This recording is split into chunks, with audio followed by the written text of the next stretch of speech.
Yes! Yes! Na-invite din ako sa affiliate si Shopee. Salamat, Meta, sa bagong tools.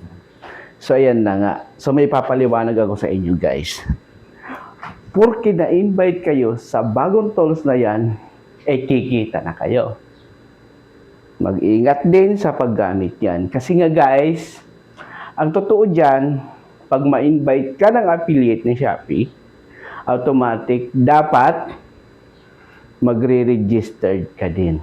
Maglalagay ka din ng TIN number, BIR, dapat naka-registered ka.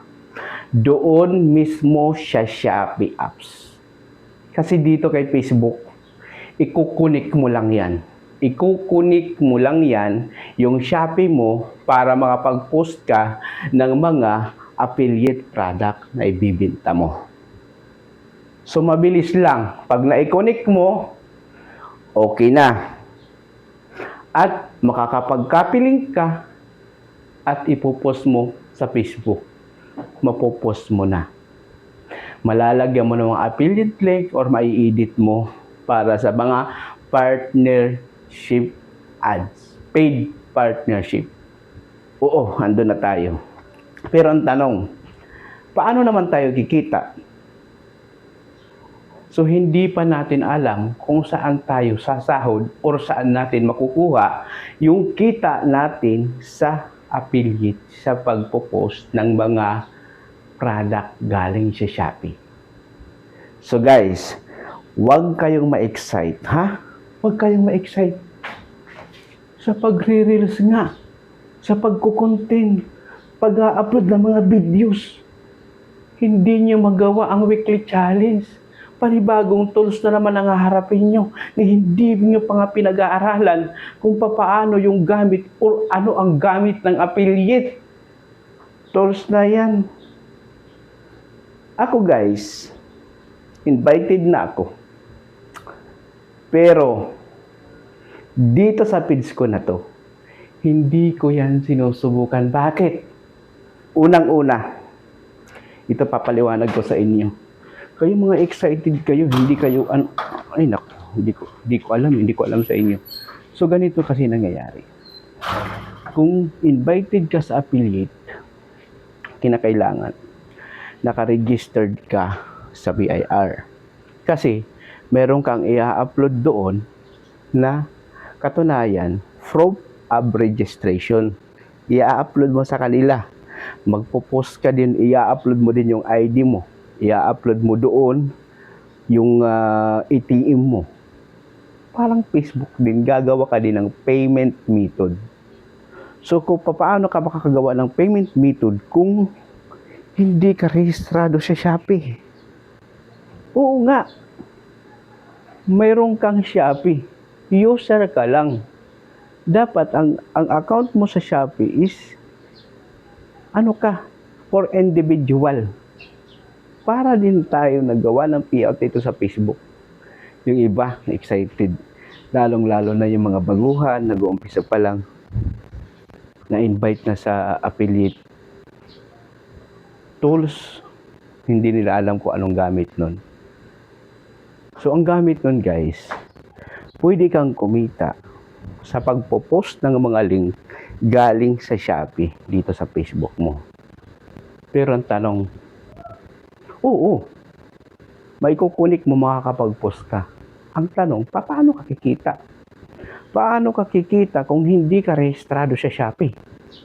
Paano ka magkakaroon ng income kung hindi ka naka-registered sa BIR, wala kang ipinasang mga dokumento para makasahod dito sa affiliate program? Di ba? Yun na lang eh. Ako, meron akong Shopee. User ako ng Shopee, pero hindi ako registered sa BIR para maka-earn or makakuha ng sahod na galing sa affiliate. Kasi mahirap talaga magpa-registered sa Shopee bilang isang affiliate. Nakuha ninyo? So, katulad yan, huwag nyong iisipin na meron kayong tools na ganyan ay kikita na kayo. Guys, ang earnings po ninyo is papasok yun sa Shopee. sa account sa Shopee nyo, doon po papasok. So, ibig sabihin, kung magpo-post tayo dito kay Facebook, automatic, si Facebook na lang ang bahala at saka si Shopee mag-usap kung paano ang kitaan nila. Pero labas ka doon. So, ingat pa rin sa pagpo-post ha. Kasi minsan nagpo-post kayo, hindi tama ang pagpo-post nyo.